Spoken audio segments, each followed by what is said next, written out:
Halo pemirsa, apa kabar? Senang sekali saya Radha Madlias dapat kembali menemani Anda dalam sebuah program talk show yang syarat informasi inspiratif untuk Anda dan juga keluarga. Inilah Bincang Sehati.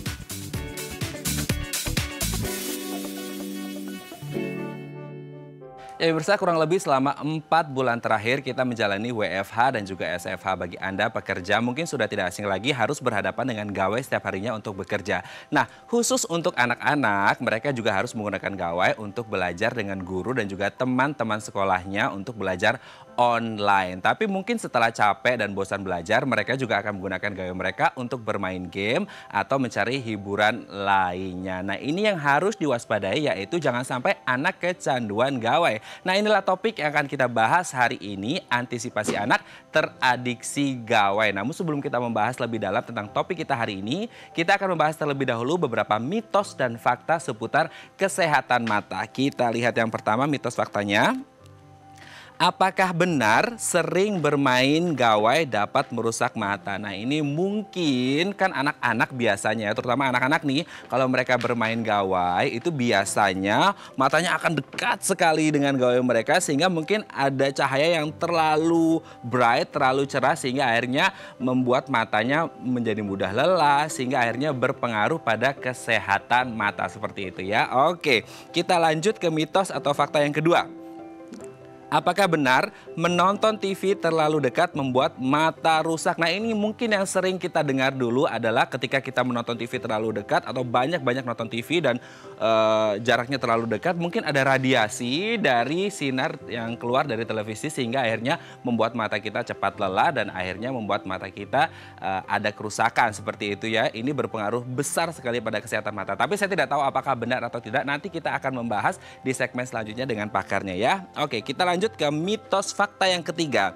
Apakah benar sering mengonsumsi wortel memperbaiki penglihatan? Nah, ini mungkin ilmu yang saya dapat dari kecil bahwasanya wortel itu mengandung vitamin A, di mana vitamin A itu baik untuk kesehatan mata. Jadi, kalau kita banyak-banyak makan wortel, maka mata kita akan semakin sehat dan semakin cerah seperti itu ya. Apakah benar atau tidak? Nanti kita akan tanyakan ya. Oke, kita lanjut ke mitos fakta yang keempat.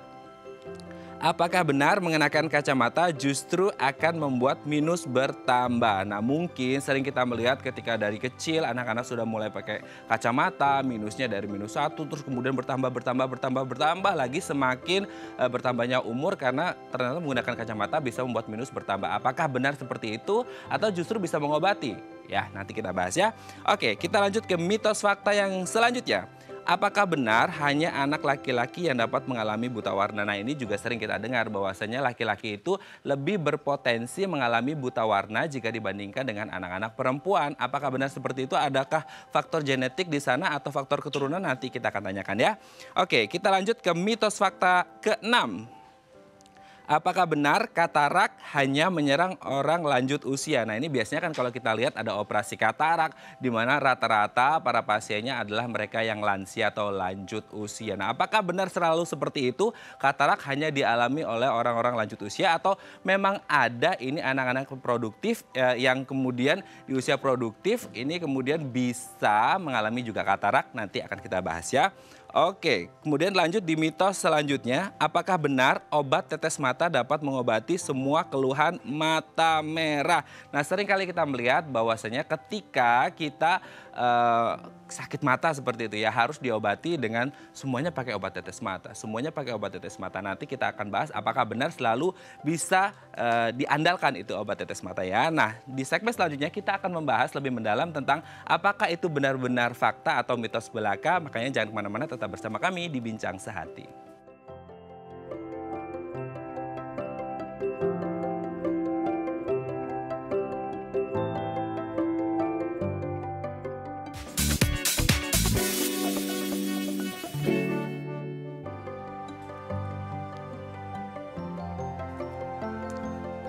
Baik, Anda masih bersama kami di Bincang Sehati dan kita masih membahas topik kita hari ini, antisipasi anak teradiksi gawai. Namun sebelum kita membahas lebih dalam tentang topik kita hari ini, tadi sudah kita sebutkan beberapa mitos atau fakta seputar kesehatan mata. Nah, bagi Anda yang juga ingin menyaksikan program kami, Anda bisa menyaksikannya langsung di live Instagram kami di @bincangSehati.tv. Oke, untuk membahas mitos dan fakta seputar kesehatan mata yang sudah disebutkan di segmen sebelumnya, saat ini kita sudah terhubung dengan Dr. Melisa Yulita SPM, spesialis mata dari Rumah Sakit Geraha Kedoya. Kita sapa terlebih dahulu. Selamat pagi, Dok. Apa kabar?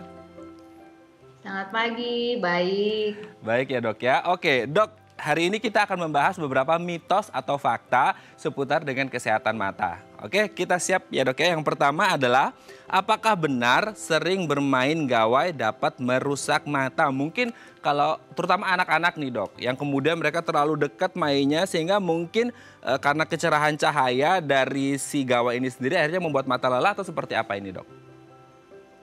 Betul, jadi kalau terlalu lama dan terlalu dekat, itu kita berhadapan dengan entah itu komputer ataupun gadget, itu bisa menyebabkan kelelahan mata atau disebut dengan nama eye strain, di mana mata itu terasa lelah, kemudian bisa merasa gatal, berair, bahkan bisa mengganggu penglihatan bisa menjadi buram. Di samping itu, kebiasaan yang melihat terlalu dekat ini lama-kelamaan akan menyebabkan anak menjadi mengalami mata minus yang sekarang banyak dialami oleh anak-anak. Oke, berarti sebenarnya kalau kita menggunakan gawai harian itu kan mau tidak mau setiap orang pasti akan menggunakan gawai ya, Dok ya, setiap harinya. Apalagi zaman pandemi seperti saat ini di mana banyak dari kita harus WFH ataupun SFH. Tapi kalau berbicara tentang penggunaan gawai yang ideal, durasinya setiap hari itu berapa jam mungkin, Dok, yang idealnya? Atau mungkin per berapa menit kemudian kita harus mengistirahatkan mata kita? Oke. Supaya kita bisa tetap sehat gitu ya, walaupun kita harus berhadapan dengan gawai, itu sebenarnya ada aturan yang harus kita patuhi. Untuk gampangnya, untuk mudahnya diingat, itu adalah namanya aturan 20-20-20. Artinya setiap 20 menit kita bekerja, itu kita harus stop. Lalu kita melihat objek yang jaraknya sekitar 20 kaki atau kurang lebih sekitar 6 meter. Jadi bisa melihat objek, gedung, atau pohon di luar jendela sana, dan itu dilakukan selama 20 detik. Gitu. Selain itu, kita juga kalau setiap beberapa saat kita harus memberikan kesempatan mata kita untuk berkedip, sehingga mata kita bisa membasahi memberikan kelembaban pada mata kita. Jadi mata kita tetap basah, tetap lembab gitu. Oke, tidak kering seperti itu ya. Oke, berarti ada rumusnya 20-20-20 tadi ya. Oke, kita lanjut ke mitos fakta yang kedua. Dok, apakah benar menonton TV terlalu dekat membuat mata rusak? Nah, ini apakah sama juga dengan yang gawai barusan, bahwasanya mata juga punya durasi untuk melihat sesuatu, apakah itu gawai ataupun televisi? Ya, betul. Prinsipnya sama. Semua kerjaan dekat ya, entah itu melihat televisi, komputer, membaca buku, menggambar, menulis, semua kerjaan dekat itu apabila dilakukan terus-menerus dalam jangka waktu yang lama bisa menyebabkan kelelahan mata dan bisa memicu mata anak tersebut atau orang tersebut mengalami progresivitas dari minusnya. Tapi di samping itu, khususnya untuk hal yang berkaitan dengan monitor ya, seperti televisi ataupun gadget, itu ada yang disebut dengan nama radiasi sinar biru. Nah, ini sebenarnya sering ditanyakan oleh pasien-pasien, apakah benar radiasi dari komputer ataupun televisi itu bisa menyebabkan kerusakan? Sebenarnya sinar biru yang berasal dari televisi ataupun dari gadget itu angkanya kecil sekali jika dibandingkan dengan sumber dari sinar biru itu sendiri. Sumber utamanya adalah dari sinar matahari justru. Jadi kalau berbicara bahwa sinar biru dan ultraviolet bisa menyebabkan kerusakan dari mata, ya betul. Tetapi kalau sinar biru yang berasal dari komputer ataupun dari televisi ataupun dari gadget, Itu sampai saat ini belum ada penelitiannya yang terbukti bahwa itu menyebabkan kerusakan mata. Jadi sebenarnya lebih karena kelelahan mata tadi, kelelahan mata menjadi kering, cepat kering, kemudian kebiasaan melihat dekatnya itu yang bisa menyebabkan progresivitas dari minusnya gitu. Oke, berarti dari faktor kelelahan mata itu ya, Dok ya. Oke, kita lanjut, Dok. Yang selanjutnya, apakah benar sering mengonsumsi wortel memperbaiki penglihatan? Ini sering kita dengar juga, wortel mengandung vitamin A gitu. Untuk penglihatan juga bagus. Seperti apa? Wortel mengandung vitamin A, betul. Tetapi wortel tidak memperbaiki penglihatan atau tidak bisa mencegah kalau misalnya habit atau kebiasaan orang tersebut memang misalnya melihat dekat-dekat terus dalam jangka waktu yang lama. Lalu dengan saya makan wortel banyak-banyak supaya mata saya tetap tidak minus nih. Itu enggak juga, enggak seperti itu. Jadi wortel atau kandungan vitamin A yang banyak terdapat di wortel ini memang diperlukan mata untuk proses melihat, untuk proses kimia di retina mata, di mana mengubah cahaya menjadi image bayangan yang kemudian akan diproses di otak sehingga menyebabkan persepsi bayangan benda yang kita lihat.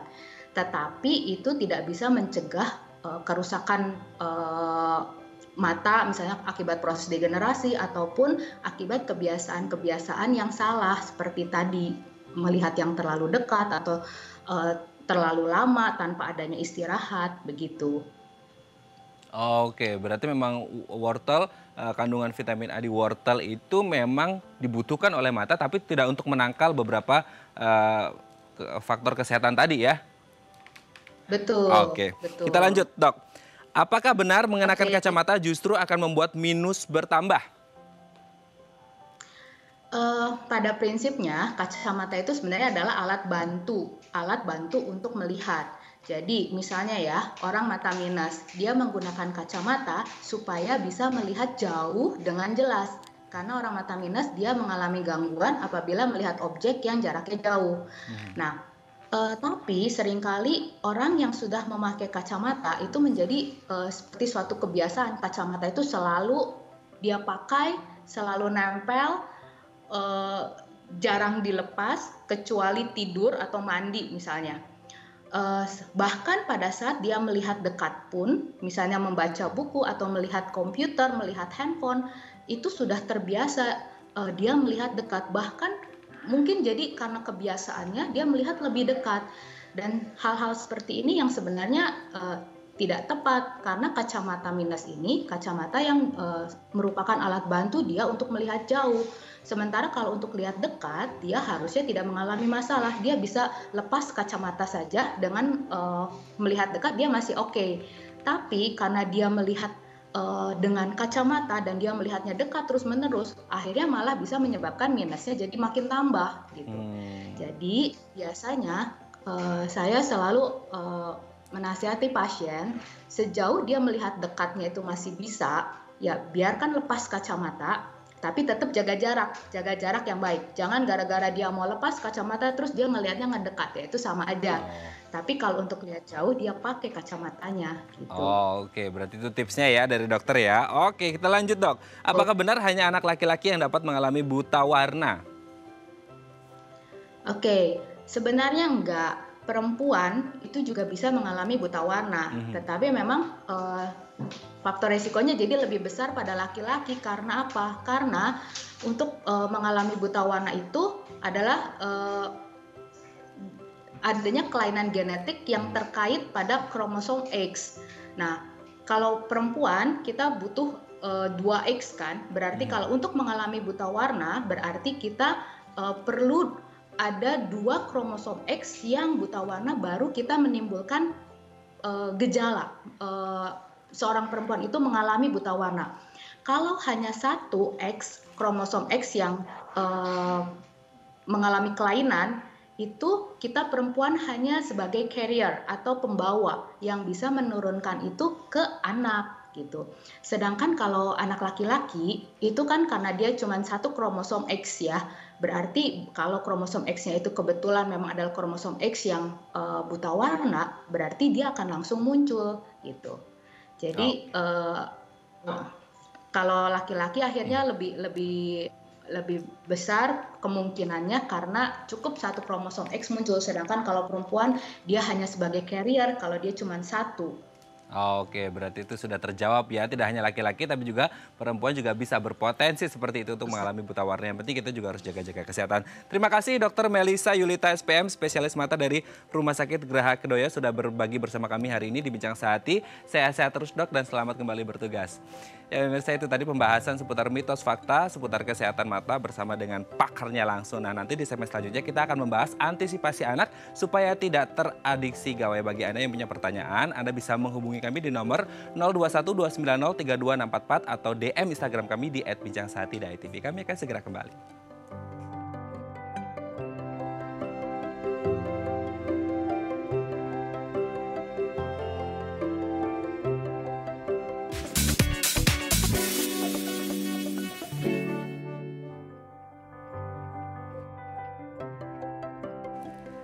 Baik, Anda masih bersama kami di Bincang Sehati dan kita masih membahas tentang topik kita hari ini, antisipasi anak teradiksi gawai. Bagi Anda juga bisa menyaksikan program ini secara langsung lewat live Instagram kami di @bincangSehati.tv. Dan hari ini kita akan membahas antisipasi anak teradiksi gawai dan sudah hadir bersama kami di studio Bincang Sehati, Jovita Maria Ferliana, MPSI Psikolog. Bagi Anda yang punya pertanyaan, Anda bisa menghubungi kami di nomor 0212903264 atau DM Instagram kami di @bincangSehati.tv. Kita langsung sapa, selamat pagi Kak Jo. Apa kabar? Selamat pagi, Mas. Hari ini cantik sekali Kak Jo. Oh, kasih.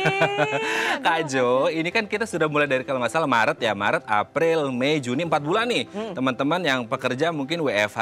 Anak-anak yang sekolah SFH, study from home atau learn from home. Nah ini yang menjadi pertanyaan kemudian adalah khususnya untuk anak-anak yang belajar di rumah. Ini kan mereka mau tidak mau harus berhadapan dengan gawai setiap harinya. Belajar dengan gurunya di sekolah, interaksi sama teman-temannya. Nah yang menjadi pertanyaan adalah kemudian hari ini anak-anak ini jangan sampai teradiksi dengan gawai. Nah sebenarnya kalau dilihat kecenderungan anak-anak untuk suka dengan sesuatu khususnya gawai itu seberapa besar sih ketika apalagi sekarang masa pandemi? Ya, jadi kalau kita lihat kan anak-anak zaman sekarang ini generasinya generasi alfa kan. Betul. Artinya pada saat dia lahir pun dia sudah memang terpapar dengan gawai gitu. Contohnya nih, aduh videonya diupload banyak banget gitu kan, difoto-fotoin, terus kemudian juga setiap hari juga melihat orang tuanya menggunakan gawai, terus kemudian juga dianya sendiri juga, maksudnya kita juga orang tua juga memberi cari sumber pengetahuan tentang baby ini kan semua dari gawai kan. Betul. Jadi artinya begitu dia lahir pun dia sudah memang sangat familiar banget lah sama gawai gitu. Nah kemudian kalau kita lihat juga bahwa teknologi ini semakin canggih, kemudian setiap anak itu bisa punya gawai sendiri bahkan gitu ya. Nah kalau dilihat seberapa besar anak ini memang tertarik dengan gawai itu sangat besar sekali, bukan besar lagi tapi sangat besar sekali gitu.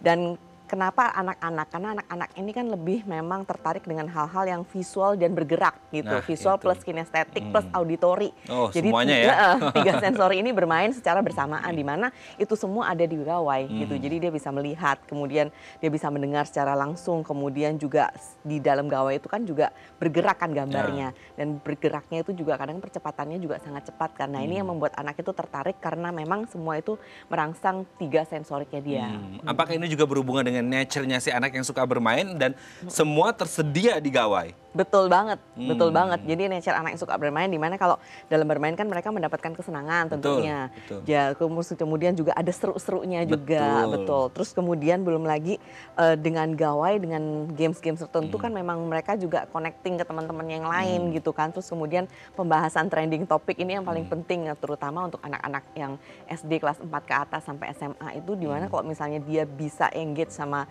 teman-temannya, ngomong itu nyambung sama teman-temannya kan mereka seneng punya harga diri tersendiri. Jadi topik pembicaraan yang bagus dan memang bisa dibawa untuk semua kalangan anak ya gawai ini gitu dan di dalamnya gitu. Entah itu games atau sosial media. Oke, tapi Kak Jo, apakah addicted atau tidak si anak terhadap gawai ini juga ada hubungannya dengan pola asuh orang tua? Bagaimana orang tua mengajarkan bahwasanya nak ini gawai boleh dipakai tapi untuk batasan tertentu ya, apakah untuk belajar saja atau boleh bermain tapi ada batasannya. Nah apakah kemudian, nah saya yakin tidak semua orang tua gitu aja, kasih begitu aja, tapi juga tidak semua orang tua membatasi. Nah ini mungkin ada orang tua yang educated banget untuk kemudian mengajarkan ke anaknya ada batasan-batasan, tapi ada orang tua yang kayaknya excuse deh, nggak apa-apa deh, apalagi masa pandemi daripada anak bosen keluar bahaya kasih gawai, gimana tuh?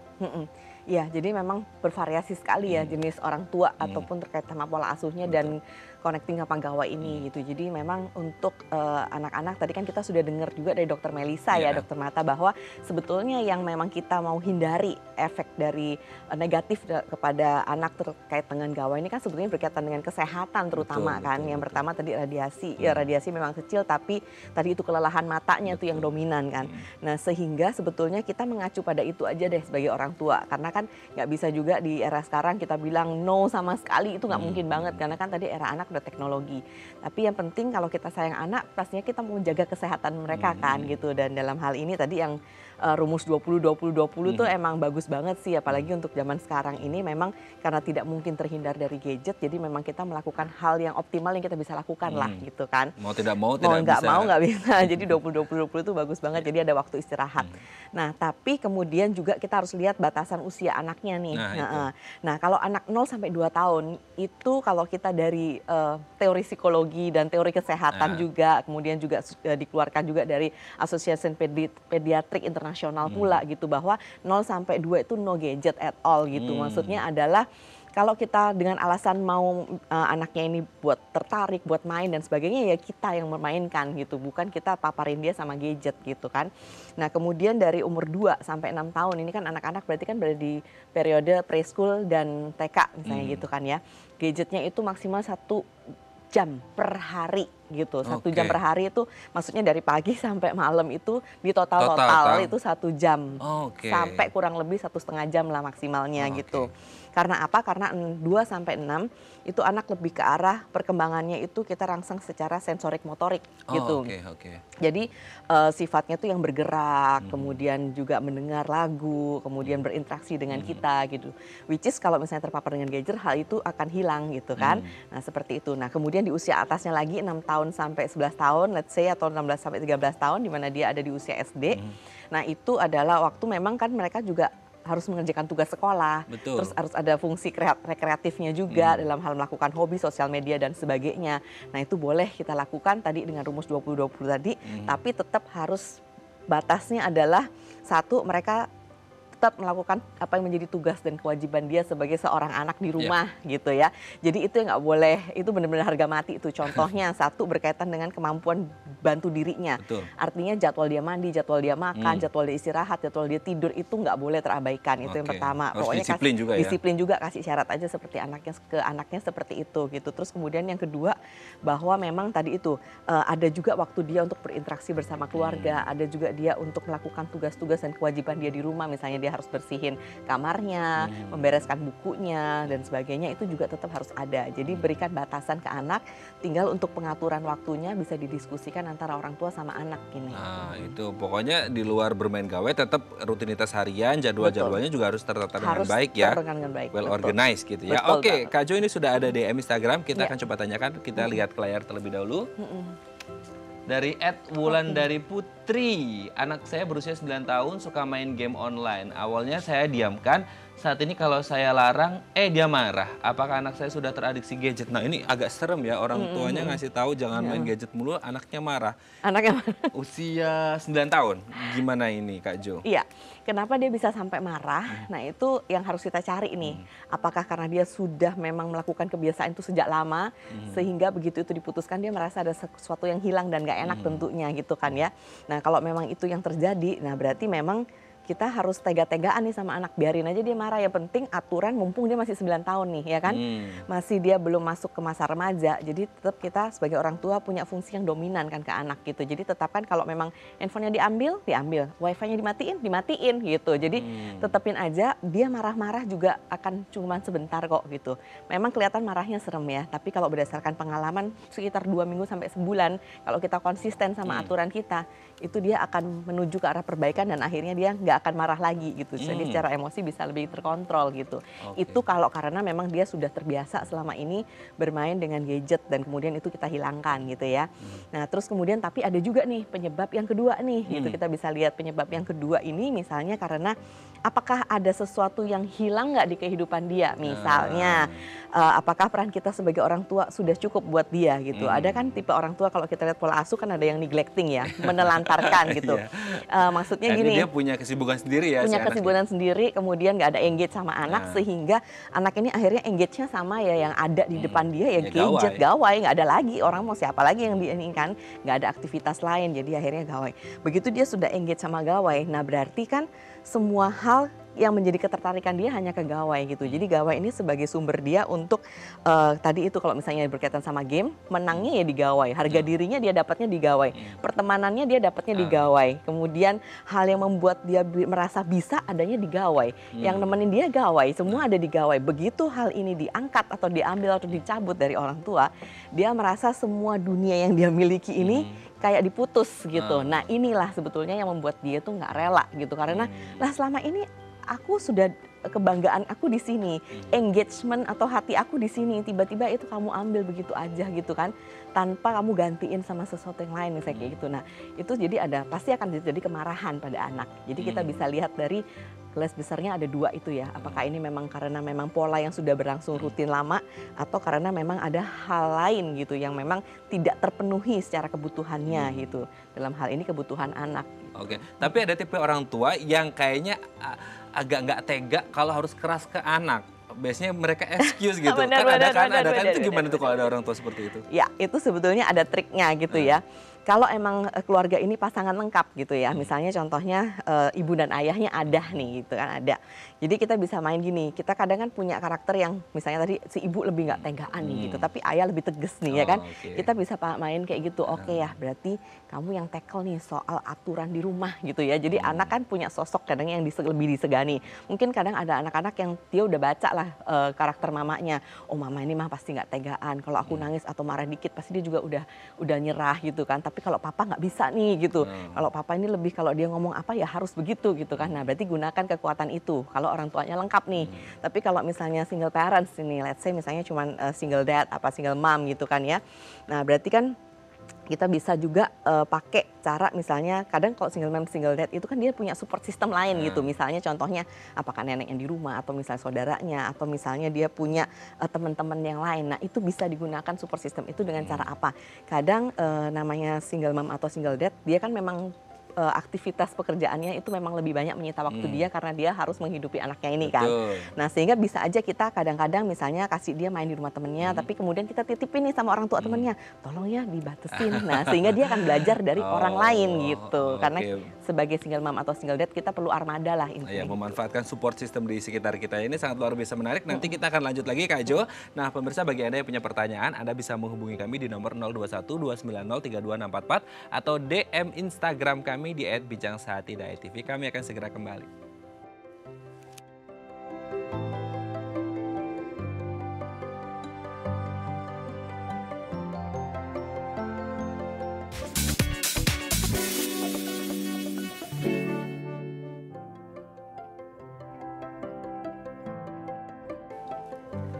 Baik, Anda masih bersama kami di Bincang Sehati dan kita masih membahas topik kita hari ini, antisipasi anak teradiksi gawai bersama Kak Jo. Bagi Anda yang punya pertanyaan, Anda bisa menghubungi kami di nomor 021 290 3264 atau DM Instagram kami di @bijangsahati.tv. Anda juga bisa menyaksikan program ini secara live di live Instagram kami di @bijangsahati.tv. Kita lanjut dengan Kak Jo. Kak Jo, tadi mungkin menyambung dari yang tadi ya.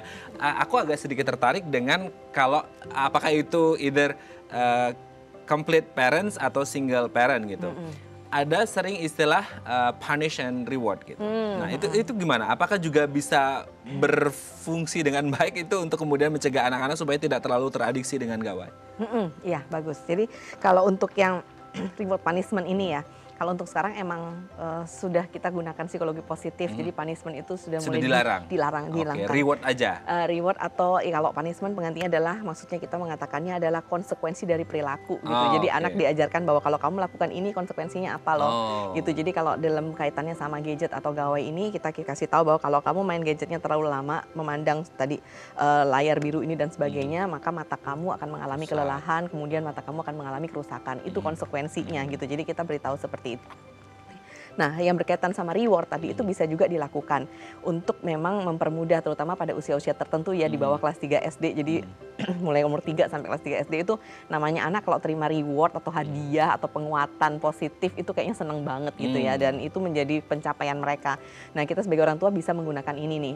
Misalnya seperti apa? Misalnya gini, kalau misalnya terutama nih untuk yang single parents itu kan ya, satu, pengawasan atau monitoring dari kantor juga perlu. Jadi sekali-sekali ditelepon nih anaknya pada jam-jam penting tertentu. Nih misalnya contohnya katakanlah jam setengah 12 siang sebelum dia makan siang misalnya. Atau jam 2 siang pada saat dia sudah selesai makan siang dan beres-beres meja makan dan sebagainya, ditelepon kemudian ditanyain gimana tadi makannya, makan apa, udah selesai belum, gitu-gitu, enak enggak, gitu-gitu ya.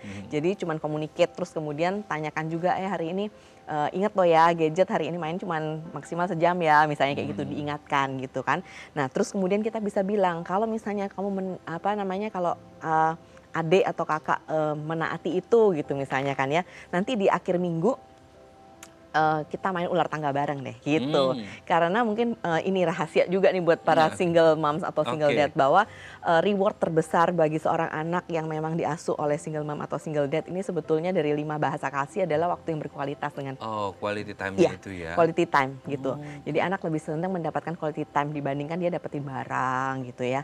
Seperti itu. Nah, quality time plus pujian dari orang tuanya itu paling penting gitu. Jadi tadi itu kalau saya bilang untuk rewardnya, bilang aja di akhir minggu, kan biasa di hari minggu pasti libur dong ya.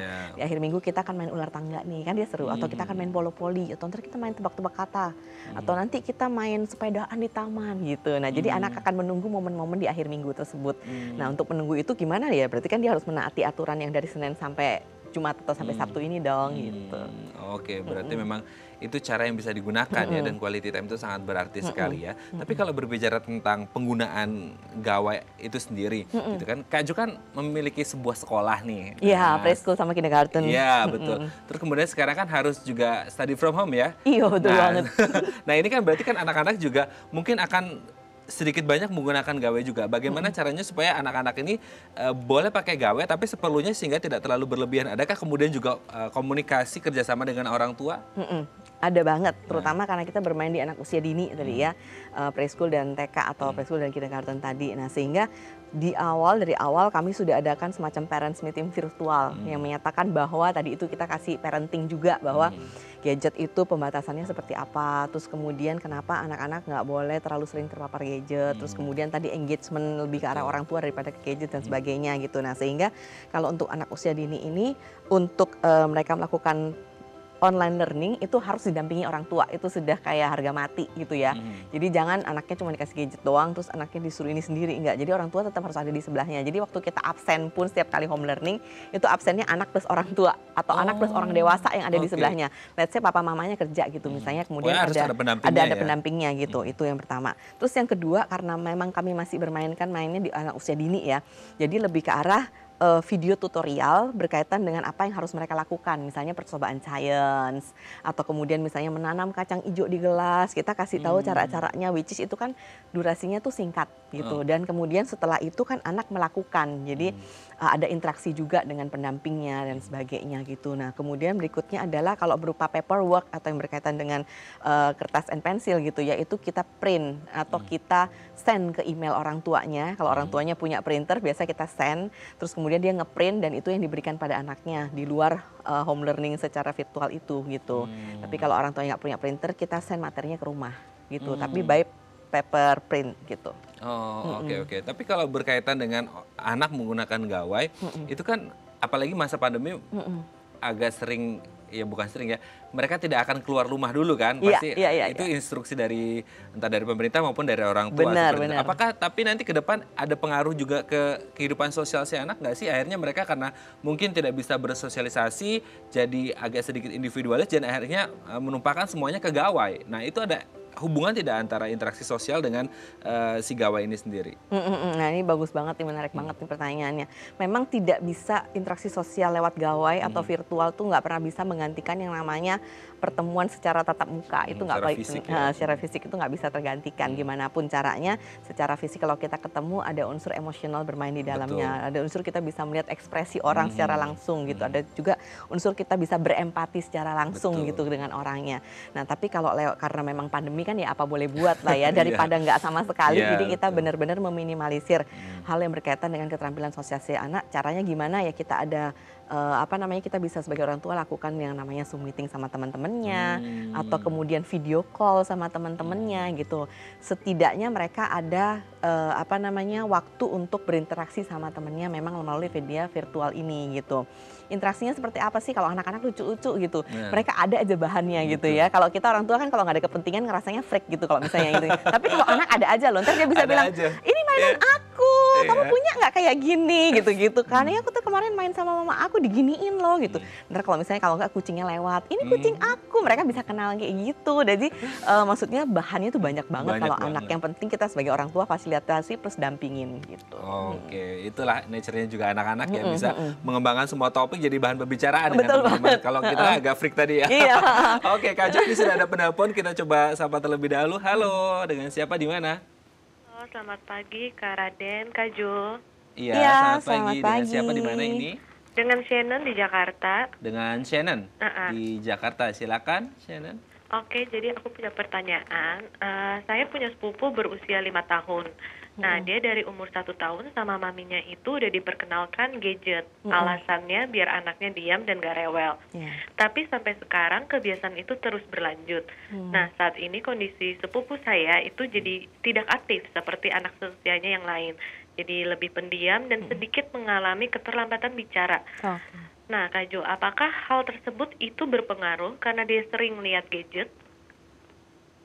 Oke. Dari usia 5 tahun dikasih gadget sehingga akhirnya berpengaruh sampai sekarang juga gitu ya. Iya. Ada yang ditanyakan Kak Jo? Pengaruh ke Shannon masih ada ya? Halo Iya, Shannon. halo. Nah, tadi mengatakan keterlambatan bicara, ini apakah artinya anaknya itu belum mampu membuat suatu kalimat dengan baik gitu, atau misalnya dari katanya juga bisa belum terucap dengan baik? Atau sebetulnya bisa tapi hanya dia nggak mau ngeluarin aja gitu? Bisa, tapi dia mungkin untuk bikin kayak percakapan tuh masih kurang lancar gitu.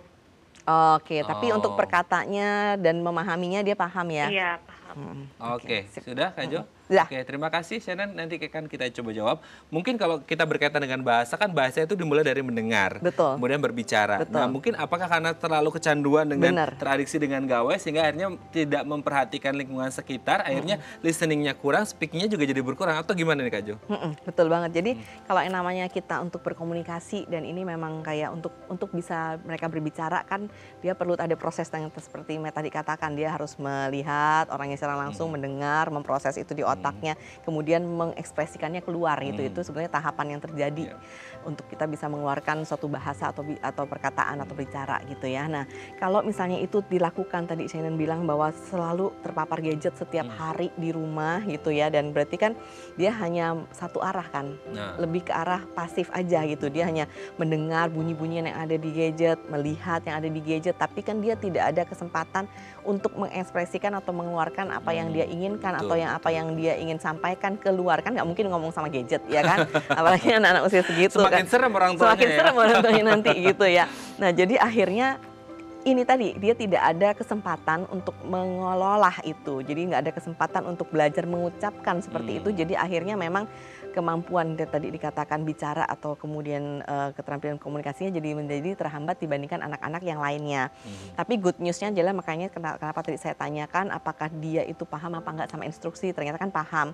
Terus kemudian bisa nggak dia mengucapkan kata-kata, bisa gitu, hanya aja kalimatnya kadang kurang terstruktur dan sebagainya. Jadi artinya maksudnya kerusakan organiknya itu bisa kita lihat kayaknya nggak ada gitu.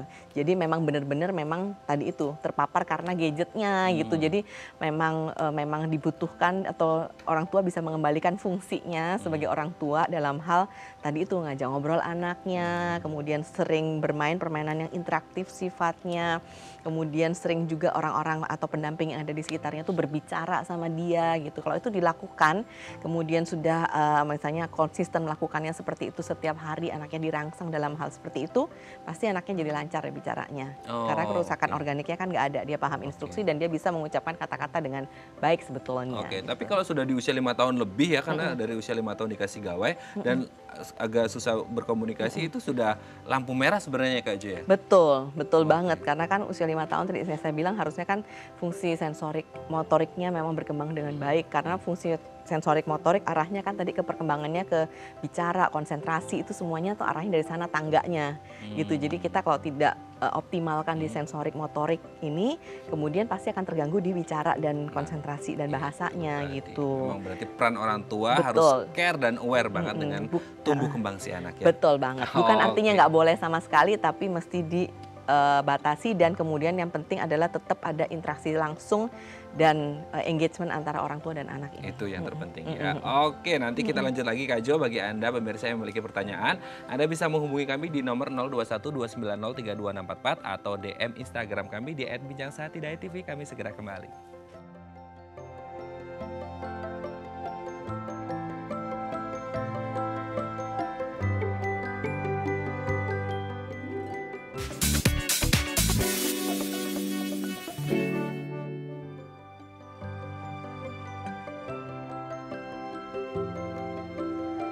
Baik, Anda masih bersama kami di Bincang Sehati dan kita masih membahas topik kita hari ini, antisipasi anak teradiksi gawai. Namun di segmen terakhir kali ini kita akan mencoba membahas beberapa tips untuk membuat aktivitas seru bersama anak-anak dan juga orang tua di rumah. Nah, Kak Jo, kita akan membahas beberapa tips. Nah, kalau anak ini supaya tidak teradiksi dengan gawai, tidak melulu sehari 24 jam terkonekted dengan gawai, kita akan mencoba beberapa tips yang mungkin bisa dilakukan oleh orang tua bersama dengan anak-anaknya untuk membuat aktivitas lebih seru dan berwarna seperti itu ya. Kita coba cek terlebih dahulu. Tips yang pertama adalah, kita lihat, nah ini, membuat musik atau mungkin main musik atau mungkin kalau orang tuanya ada skill musik khusus, mungkin bisa kayak bikin lagu-lagu yang simpel gitu atau gimana nih kalau membuat musik?